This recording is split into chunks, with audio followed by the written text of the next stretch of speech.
Hello everyone, I'm Ishara from Plantation Villa. I started this place. We are a wellness, healing wellness retreat center.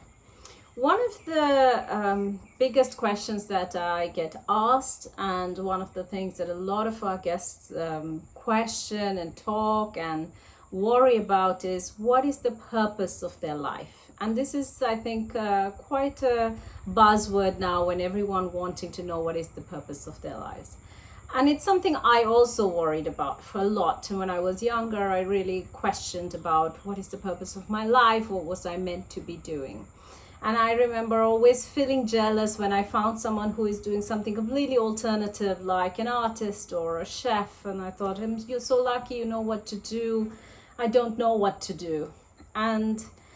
But now I have realized that the purpose of our life really, like what we need to first understand who we are.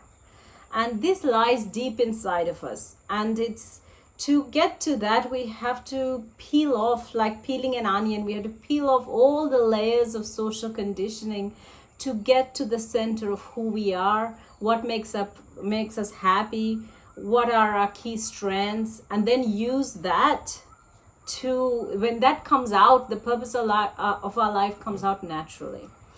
So for me, I think just like everyone else in this world, as a child, I was always told that if I have a good education, if I go to a good university, get a good degree, then I can get a good job, and then I earn money, buy a house, get a car, get married, have kids, and this is kind of the life. And I always wondered, but it seems to be what everyone else is doing, and it's what I was taught. So I kept doing that. So I went to school here in Sri Lanka, and I saw that kids going to universities here in Sri Lanka didn't do that well. My dad managed to get the British Council scholarship and go to England to study. So I thought that his success was perhaps because of that. So I was aiming to really go abroad and study, and then go to a good university, and that way I could get a good job. So I studied, I got into Warwick. I went to University of Warwick first in the UK, and then I remember looking for jobs. I remember feeling really good for women. I came from Sri Lanka, and I think when I was younger, it wasn't that it was bad for women, but just in the West, there seemed to be more opportunities. So then I thought I want to work in the UK. And I was looking for jobs, and then they were saying that it's difficult without a work permit. And so if you're not a UK citizen, it's impossible to get a work permit unless you go and study at Oxford or Cambridge. And for these students, there's exceptions made. So then I managed to somehow get into Oxford. I did my master's at Oxford. And of course, as promised, passing out at Oxford, it was easy to get a good job. And I started working at Arthur Andersen. I joined as a consultant level, or the graduate intake level. And I thought, I'm working for one of the top 6 at that time. It was Arthur Andersen's top 6 accounting houses in the world, that my life is now sorted and secured. And anyone living in big cities like London, New York, or Singapore, you will know that as a graduate intake into any, even if it's the biggest company, you don't really earn enough to enjoy the life that London has to offer. So it was nice. I was very proud of the job I did. I was very proud to be associated with that company, but I really didn't earn enough to enjoy everything that London offers. So then I thought I need to earn more money. And I remember watching women, my bosses who were women, and seeing their life and seeing how happy or unhappy they were, and comparing with women in Sri Lanka that I grew up watching, women who didn't work, women who were dependent on their husbands, how I felt they were not happy by the fact that they're so dependent. And then I could see my mother, who had her own business, and they were very happily married, but my dad supported her to also have her own business. So I felt perhaps her independence gave her a voice, which made her happier. And I thought perhaps that also contributed to the happy marriage that they had. And then I was watching Western women. I saw some were very career-focused career women, and I wasn't sure whether they're happy. So I was kind of confused and looking at these women and reading about role models, and all the time wondering what is the purpose of my life, what am I meant to be. And I really didn't know. So just like all of the guests who come here and ask me, I was also asking people how they find. I was reading books to find out, following role models, how they got to where they are. And eventually I started working for a bank because, it's known that in London, if you're working in a bank, you earn well, so your life is better. So I started working for a bank, and I decided that by the time I'm 30, I will start to focus on getting married and have kids. Because every woman that I met seemed to be struggling between having a family life and having a career. So I thought I'm going to manage this by having a career and getting to the highest level I can before I'm 30, saving up, investing my money my savings smartly. And then from 30 onwards, I will get married and have kids and focus on my family life. And that way I can achieve both. And so I moved from consulting to banking. So I worked at Arthur Andersen. I moved then to Deloitte, which was taken over in the UK. They took over the UK Arthur Andersen branch. So I worked for Deloitte for a while, and then I moved into banking. And I have to say it was better pay, and it felt good. I felt proud. I was working in Canary Wharf in one of the top high-rise buildings. But there was this sense of unfulfillment. It's not that I was unhappy. I was happy with my work, my life, what I was learning, but there was some deep down, I felt like I'm not fulfilled. I wanted more. I wanted a promotion. I wanted more money. I wanted more bonuses. I wanted a better place to live. I wanted a nice car. I wanted a better handbag. There was just always wanting something more. And then, finding a boyfriend, and still I remember trying to see what is it that I should be doing? What is the purpose? Even within a bank, what is the purpose of my life? And while I was kind of continuing like this, and I thought if I after I worked at Citibank, and then I wasn't getting a promotion at the level I wanted, and there was opportunities elsewhere, and I was poached into Barclays, and I worked there. And when I was there, I realized that I thought that if I get to kind of a vice president director level, that it would be good. It would be the highest point of my career. For me, growing up in a public government school in Sri Lanka, to get to this would be the thing. So I aimed for that, and I remember I was 29 when I was awarded the VP directorship at Barclays. And I remember coming to work the next day thinking that I'm going to be super happy, but I wasn't. I was happy, but there was still something. It wasn't this everything I was waiting for. So then I was looking for, there was a little bit of kind of a sense of let down, that I let myself down.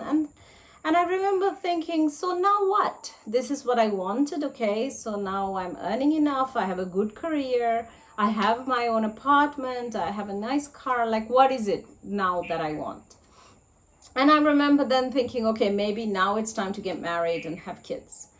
And not even a week or something later, I got diagnosed with cancer, and it was cancer in the womb. So it was an extra kick, because they said that I wouldn't be able to have children, and all of this kind of caused such a trauma in my life, because the next step was then to get married and have kids. So I remember going after the initial shock and depression, I was wondering what I need to do. And the Western approach was to remove the womb and to do chemotherapy. And I wasn't sure whether I want to remove the womb, because of course that would mean I cannot have children. And then I was thinking what other alternatives are there, and I was researching, and I think I read everything there is to read about cancer in the womb. And my mother said, why don't you come to Sri Lanka and try Ayurveda? And I've known of Ayurveda because I grew up in Sri Lanka. Ayurveda is a lifestyle, so this is the lifestyle we followed as kids. And I specifically remember my grandparents following this lifestyle. And as a kid, every time you get a cough or a cold or an itch or an allergy, they rub oil on you, make you drink oil, make you drink really bad tasting herbal teas. So I think I had a little bit of an aversion to Ayurveda. And I enjoyed my life in London away from all of this and just being able to eat what I want and drink what I want. But now I was desperate, and Ayurveda seemed to be the only option that offered me some hope of being able to retain my womb. So I spoke to my oncologist, and we agreed that I would come to Sri Lanka and try Ayurveda for 3 months.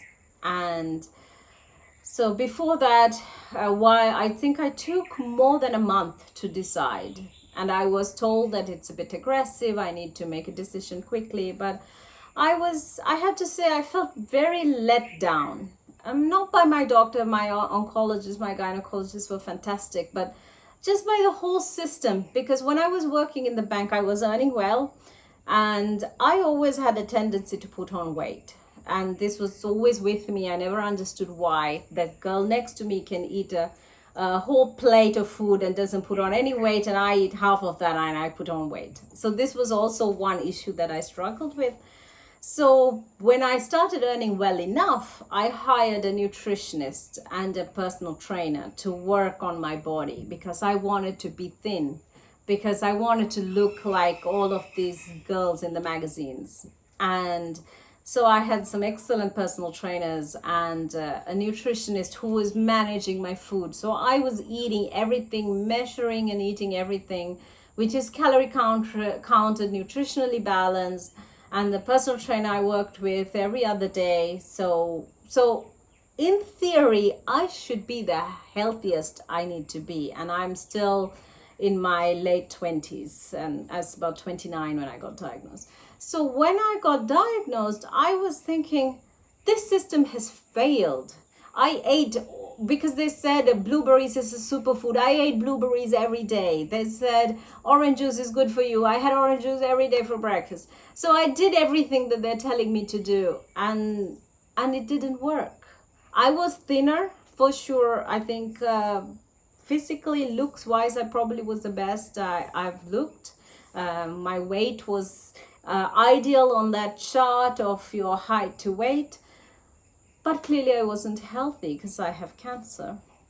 And I just really kind of had lost faith in the system. And I thought, if this, what everyone talks about, that I did to the best that London has to offer, it has failed me, then I don't know about doing surgeries, removing my womb, doing chemotherapy, doing all of this, which I had already heard mixed reviews about from people. And so Ayurveda at least offered some hope.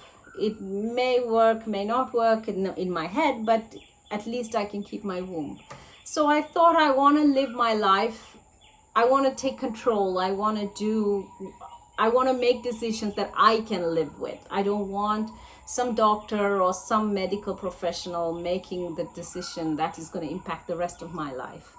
So I came to Sri Lanka to try Ayurveda. We had a family Ayurvedic doctor, and it was a shock because I had by that time lived in the UK for a long time. I came to go to university and then stayed on. And then I was back living with my parents, trying to do Ayurveda, which is anyway a little bit difficult. If any of you don't know what Ayurveda is, it's not really a fancy spa holiday. Some of the treatments can be a little bit challenging. So I then booked myself into an Ayurveda resort. I booked a beachside resort because I thought, if this doesn't work and I was going to die, it's better to die on a beach holiday. So I decided to do that and booked a nice place, an Ayurveda resort, and my family doctor, we knew the owners of the place, so they were very helpful. They were very nice to me. And I spent 3 months doing that, and I'm fortunate that there's a Buddhist monk that I know, and some of you who've been to Plantation Villa probably have met him. For me, he's like a brother. My dad had sponsored him when he was a young monk, so I've known him my whole life, and he's been with me throughout everything. So he came, and every morning I did meditations with him, and we talked through all of my confusions. And so I spent 3 months like that. And the idea was that at the end of the 3 months, I go back to London and do my tests and see what the results are. And then we make another decision. If it is working, we continue. If it is bad, then we reassess. So we did that, went back to London, did the test, and did some surgery to take samples of my womb and test, and everything came negative. So it seemed almost like a miracle the cancer had disappeared. And if I'm honest, I can't say I did Ayurveda because I believed in it. I did it because I felt I had no other option, and I had lost faith in the Western system. And so to me, it was a shock that it worked. And when it did, I had this weird feeling, because everyone, my parents, my family, my friends who I had shared all of this with, were very relieved. But somehow I still wasn't. There was a sense of relief, but it was not to the level that I was before the whole cancer episode. And then also there was still this kind of confusion in the mind. So I remember that afterwards, I went back to my life. My parents went back to Sri Lanka. Everyone went back to their life. And I'm supposed to now live my life because I'm cancer free. And everyone is like, okay. You're the lucky one that escaped it. But I didn't feel like that. And I remember living in my apartment, and every time I watched an ad of cancer research or something, Marie Curie or something, I would think, oh my God, that is me. I'm a survivor. And I'm a cancer patient. And this is it's like being a member of a club that you really don't want to belong to, but somehow you have been made a member of it. And I really didn't like it. And I felt suddenly very alone. Whereas before, even though I had the cancer and I'm struggling with it, seemed to be everyone around me. So it seemed to be easier.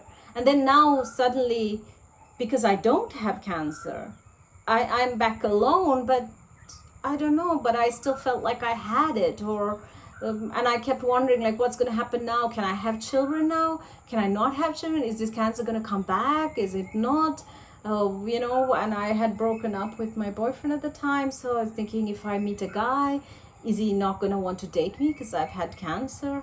And when do I tell him? Do I tell him on my first date, or do I tell him later? But then it's like I cheated him, tricked him. So it was just all these questions playing in my head. And I also remember specifically going to work one day and thinking, none of this makes sense anymore.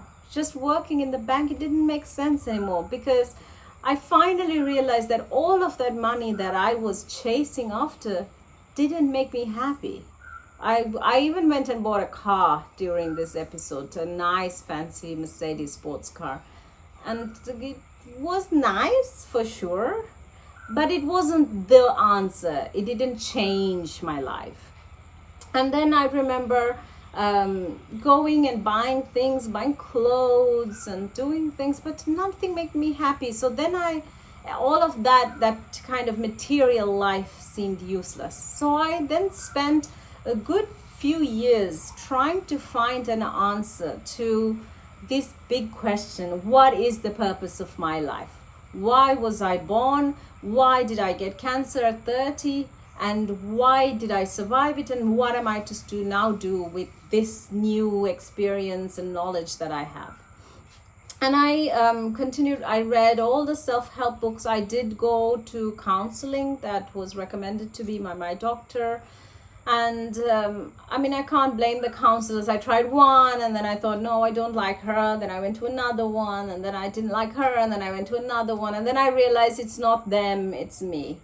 And it's a hard fact to come to realize, but then I realized it's not going to work. So then I was looking at other options of what to do. I went on holidays. I went on many retreats. I went on wellness holidays, meditation holidays, yoga holidays. You name it, I have done it. And nothing really worked. They were good for that moment, but then I come back to my life and I'm back in that hole. And I remember thinking how to get myself out of this. And a friend of mine, including my gynecologist, recommended that I do meditation. And I remember thinking all of that time, this meditation is something that I have learned in school. Growing up in Sri Lanka, in school, they teach you, so you know it. But I thought this is something that you really have to meditate. You have to go live in the jungle, meditate for years and years and years, and suddenly you get enlightened and life is easy for you.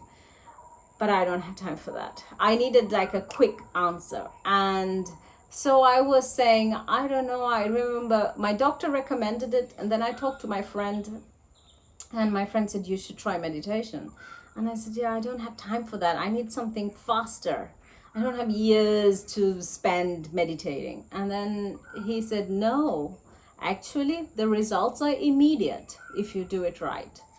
And then I got intrigued and I thought, okay, then I'm going to try this. And I remember Googling for meditation classes and I found a Buddhist monastery. I grew up in Sri Lanka. I think I grew up thinking of Buddhism as a religion. So I did the whole prayers and going to the temple. But now I realize that I didn't really understand the true teaching. But seeing a Buddhist monastery, doing meditation classes made me feel more comfortable going there because that's the environment that I actually learned meditation in the first place as a kid. So I went to this retreat center, learned meditation there, and there was a monk there who many say he's enlightened, I don't know. And then I was talking to him about all the problems that I have in my head, and he was saying I should come there, I should stay there and learn meditation, and all the answers will come to me. Just as I'm telling you that the purpose of your life is inside of you, and that's what I was told. And I'm thinking definitely it's not inside me because I have looked for it and it's not there. And he said, just stay here and stay a few months and then you will see. So I enrolled on one of their retreats and I just stayed in the temple. It's very relaxing. It's also very challenging because it's like a Vipassana center. So you're not really allowed to speak. You go there. It's a tough timetable. You start at 4:30 in the morning. You meditate, have breakfast, meditate. You basically meditate for like 10 hours a day. And then you have 2 meals a day. And then you have 1 hour where you can help out in the temple. So you clean the temple or wash the toilets or cook. And it's the best hour of the day because you can actually do something. Because frankly, if you are, at that time I was this agitated banker. If you're an agitated banker, 10 hours of meditation is really like torture. And I remember sitting in the meditation hall, looking at other people and everyone seems to be meditating. So I think, okay, I'll close my eyes and try again. And it was very hard. I think for the first 2 or 3 weeks, I almost wanted to leave. I kept thinking, I've fought cancer. I survived cancer. I should be out celebrating, going out, traveling and, doing something and not staying in a temple, like meditating. Well, what am I doing? But they're very strict. Once you're there, you can't leave. So it was torture, but I thought I'm going to just go through it because everything else I have tried have failed. Everything else that everyone said works, it doesn't work. Everyone said that when I work, if I get a good education, if I work for a good company, if I earn lots of money, when I buy a new house, when I have a nice car, that my life is going to be good. Well, it wasn't. I did all of that. I did all of that to the extreme and it didn't work. And then people said, buy nice clothes, you do a makeover. After I had the cancer, everyone said, do a makeover, you're going to feel good. So cut my hair and do makeup and buy new clothes and threw everything out and buy a whole set of new stuff. And that didn't work either. So I learned that everything else, going on traveling, and then people said, material things are pointless. It's about experiences. So then I learned skiing. I went traveling. I went sailing. I did everything. And that also didn't work because you come back after all of that back to your own head. So because nothing else had worked, I was willing to try this, which was incredibly hard, but I thought, well, nothing else has worked, so I'm going to just do this. And I have, I guess, in me that I don't give up. When I try something, I just keep going. So I thought, I'm not going to give up. I'm just going to keep trying this meditation. So I stayed there. And I remember I had to leave for my next scan. And when I was leaving, I remember I felt completely different. I realized that I was a different person to the one that went in. And during that time, we had, apart from the hour that you wash toilets and clean the temple, the other nicest hour was the hour when one of the monks would come and give you a talk. And you can't really ask questions, but you can listen to them. And they say you don't have to ask questions. You just listen to what they say, and to the level you understand, that's the level that you're ready to accept, and everything else you discard. So, and one of the talks I remember was very specifically about happiness. And it talked about how in Buddhism is called the Brahma Viharas, which explains metta, karuna, mudita, upeka. So metta is compassion, or it's now the English translation is compassion or loving kindness. But what this monk explained is, he said metta is radical acceptance of the present reality. Is radically accepting whatever the present reality is, because my present reality could be different from yours. Even if you're here with me now, my reality could be different from yours, because our reality is formed by our perception, which is formed by our conditionings of the mind, of all of the habits we have gathered throughout our lifestyle. So all of this changes how we see anything. I look out here at our garden and I see a beautiful forest, and I want to plant more trees to make it into a forest. And I know my mom would look out here and she wants to make it into a beautiful garden with nicely manicured gardens. So we all look at something and see it differently. So whatever that present reality is, radically accepting it. So it's not to say it's a beautiful day and I'm sitting here in our beautiful garden / forest, and yet it's really hot. And I wish it was a little bit cooler. And this wanting to change the present reality creates tension in the mind. And it's this tension that agitates the mind. And when the mind is agitated, compassion cannot be there, because the mind is agitated now. Now I want to run away from somewhere that is warm to somewhere that is cooler. Or I want to run away from the forest to a bedroom. So it's this aversion, the mind is too distracted by that aversion that it can't develop any compassion. So during this time, if a mosquito comes and bites me, I'm going to get annoyed, because I'm agitated already. My mind is already trying to get away from this situation, and a mosquito is biting me, like, get away, mosquito. But if my mind is calm, I won't get agitated, because I can see the mosquito is also trying to survive. I'm also trying to survive. So then you develop some compassion and say, like, okay, go find somewhere else, like, and it's okay. So this radical acceptance of the present reality, that radical acceptance calms the mind. In the calm mind, compassion grows, because the mind is calm. And our true nature is of that. That is why when we watch feel-good movies, or we hear a nice story of someone who had a nice, happy life, or someone who did something nice, we think like, oh, it's so nice.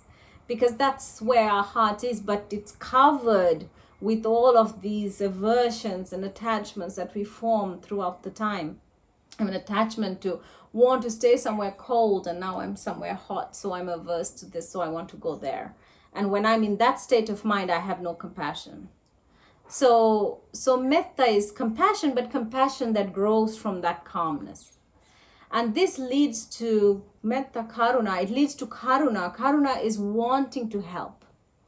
So it's at this time, actually, this pandemic period, I would say, is a really good way. I always take these kind of shock times to see how developed have I got my mind to, compared to last year. Last year we had bomb attacks during Easter in Sri Lanka, which affected tourism because all the countries issued travel warnings. And I remember feeling worried for my staff, worried for the place that we worked so hard to build, worried for what is going to happen in the future. And this time it's much worse because we have a lockdown, worldwide lockdown, flights are grounded, airport in Sri Lanka is closed, so definitely nothing is happening. But I see that I am much calmer. I think, whatever's going to happen is going to happen. Humans have been going in a crazy speed, which was completely unsustainable. So I feel like Mother Nature has forced us to stop, and it is for our own benefit. And spending these last 2 months doing nothing, gardening, walking around, playing with stray puppies, have been so relaxing that I thought that even in my role now of running Plantation Villa, which is much more calmer than doing banking, it still has some agitation to the mind, because now not doing anything, I can see how calm I am. And in this calmness, because I'm not worried about financial issues at Plantation Villa, what is going to happen to us, what's going to happen in the future. We were going to open a center in the UK, what is going to happen to that? Because I'm not stressing out, worrying about anything else. My mind is so calm that I have more compassion. I want to help the village, people who don't have food. We've been wondering how to do that. I had time to think about our police force who are there enforcing the lockdown, checking, testing people for viruses, exposing themselves into this virus. So we've had the opportunity to actually make immune boosting medicines and donate to them, arrange food for the villagers, take in stray dogs who didn't get food and looking after them. So this is karuna. When the mind is calm, compassion grows. The next step is wanting to help. Then you want to help someone else who you see is suffering. And then it leads to mudita. Mudita is where you learn, you rejoice in other people's happiness. So with time you learn to drop this whole focus on I. It's like, what's going to happen to me? What's going to happen to Plantation Villa, which is my thing, and all about me. You learn to drop this and to focus on others. Because you think like, okay, the worst case, I have a place to live, I have food, I have my health. So I'm okay. What about others who might not have that? What about the stray dogs who have no where to stay? And these days it rains every night. So at night, during the day it's beautiful, but at night it rains. So we actually build a little dog shelter. So where are they going to stay? So I have the time, the capacity of my mind and my heart to worry about others. And then worrying about people who might not have food, worrying about animals who might not have shelter, worrying about our police force who is exposing themselves to this health crisis. So this is mudita. And then when you see them happy, when I see this puppy so happy, I am happy. So we learn mudita is to rejoice in other people's happiness. And in the Buddhist text it says when you get to that point, you reach upekkha, which is the unshaken mind. A mind that is unshaken by fluctuations of the external environment, which is what happens to us all the time. We wake up, I had a good sleep, so I feel good. And then I see a text message from someone about some bad news, and then I feel bad. And then I go to eat breakfast, and I like my breakfast today, so I feel good. Or I go to breakfast, and I didn't like the breakfast today, so then I'm angry. So, it's constantly changing. Then you come out to do gardening and it's raining and you think, oh God, another day. Or you come out and it's too sunny and think like, oh no. So this whole things, all of these agitations, it fluctuates the mind. And this fluctuation is what we call anxiety, stress, agitation. And what we do now, what we have learned to do is to take tablets to dull the mind. To dull the mind from the fluctuations. But actually, it dulls everything. So it's better to learn how to stop the fluctuations without taking other things, without dulling the mind. Keeping the brightness of the mind, we stop the fluctuations. So then you use the energy of the mind, that brightness, to do better things. So I remember listening to this talk and I was thinking it makes sense. And I could see how until that point in my life, everything I did was more for myself. I did send money to Sri Lanka for charity work because my dad has been doing a lot of charity work, and every time he'd be asking us, and if I didn't send, he would tell us off. So I sent more because he's asking me rather than because that is what I fully wanted to do. But after this, I thought, yeah, I'm willing to try a new approach to see if I can do.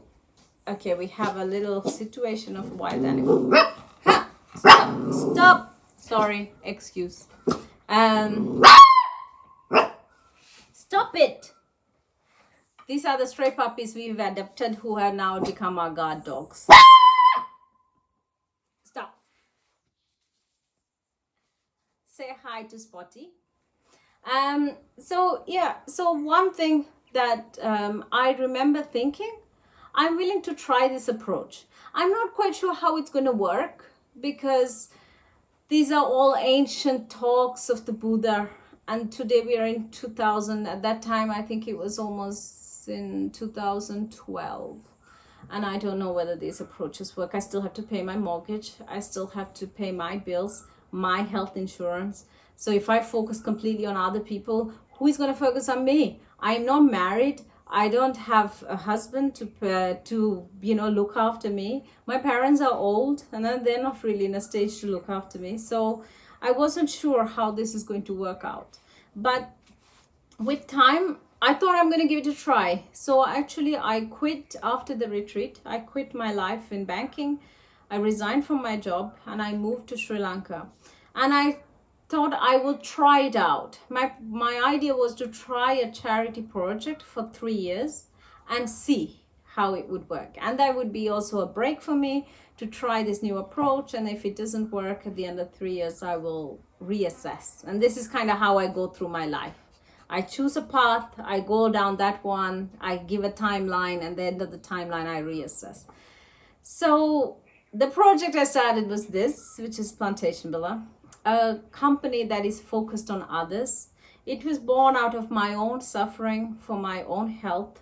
It was a way to teach other people everything I had learned about health, physical and mental, to teach people that there is something called Ayurveda, which at that time I have to admit I didn't fully understand what it is. Now I do, and I can see the power of it. But it was to show people that there's something called Ayurveda and you should really look and learn about it. And to help nature, and I really believe that every relationship has to be two ways if we are to benefit from it. If I just take from you and you get not something as equal or more in return, then I won't truly benefit from what I take. And from Mother Nature, I feel from the time we were born, everything we ate and drank came from Earth. And we never really had a chance to thank it. And I don't think just planting one odd tree does it. So I thought I will create a sanctuary where nature is free to flourish and we just assist it. And so to give back to Mother Nature, to give to the world about Ayurveda and these Buddhist teachings that I had learned, a place that is quiet and reflective like the retreat that I stayed, the Buddhist temple that I stayed. But that place was very tough. I recommended a few of my friends to go there and no one survived. They all left after a couple of days. So I thought we create something like that, but a little bit easier with more guidance. You're allowed to speak and you are served 3 meals a day. You're served your snacks. So we'll make it easier so you feel like you're on holiday, but it's still quiet and reflective.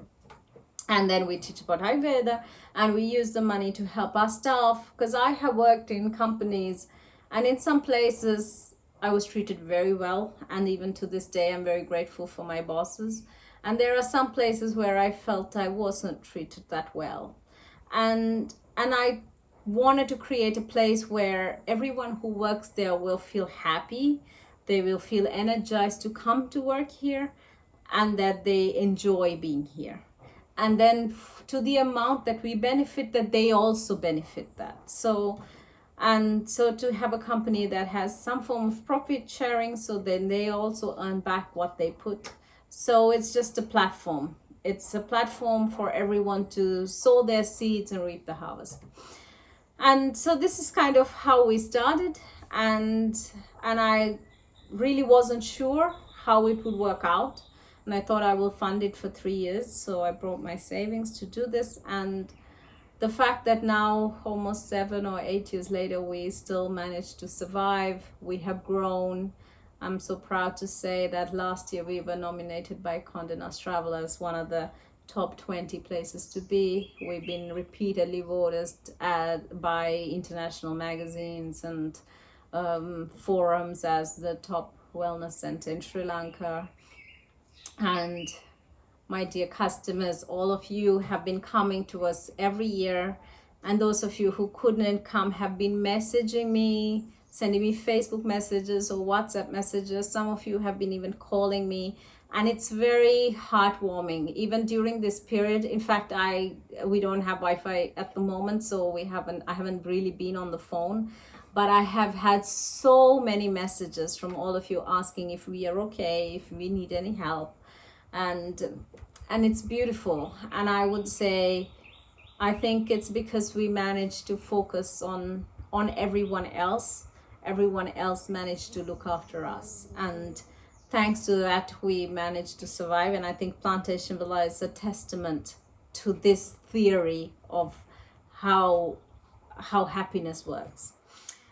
So that focusing on ourselves, and I think this is one of the things that we have done wrong. We focus everything is about me and not about others, and we've forgotten community living. And it's beautiful now. We are working on our plantation. We're trying to expand our vegetable garden, and husbands of my staff members are coming to work in the vegetable garden.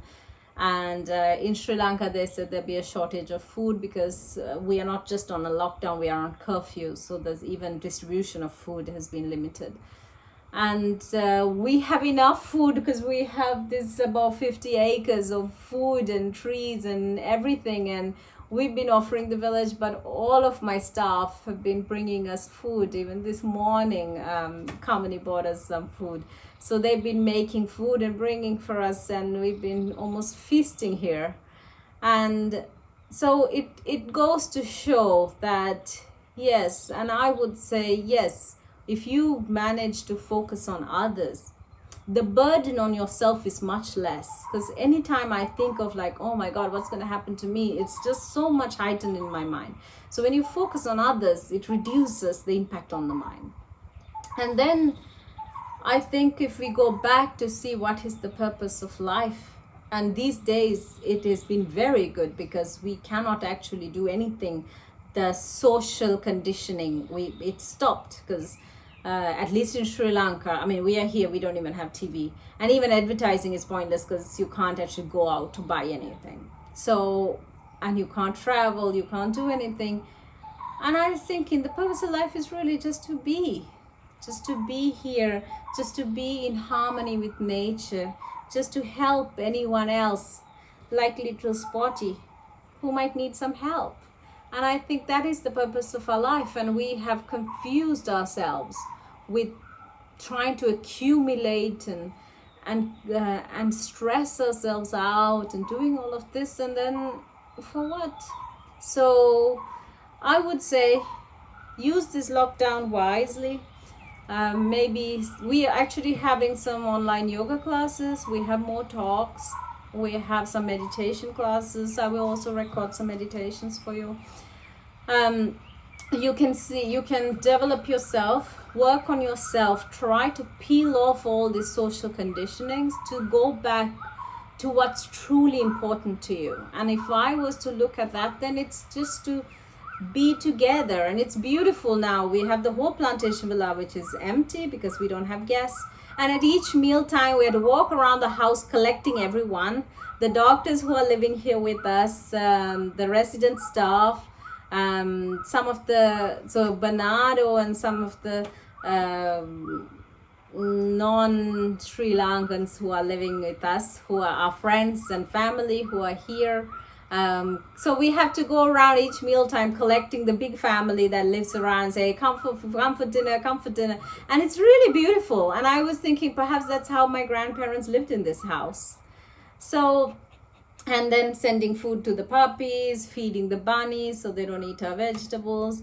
So it's a good time to see, do we really need all of this stuff that we feel that we need? For 2 months we didn't go out, shopping, we didn't do online shopping, we didn't buy things, buy clothes, buy fancy food, and yet, we seem happy. So yes, so we are also putting some recipes out, some cookery classes. Dr. Randi's been doing cookery classes. The doctors have been doing talks. We finally had some time to do all of the recordings of things that we never got to do because we've been full here. So please do subscribe to our channel, our YouTube channel. Watch videos. If there's anything else that you want us to do, feel free to message us, comment on our videos, or message us separately, and we will do what we can to help you. Enjoy this period, and bye.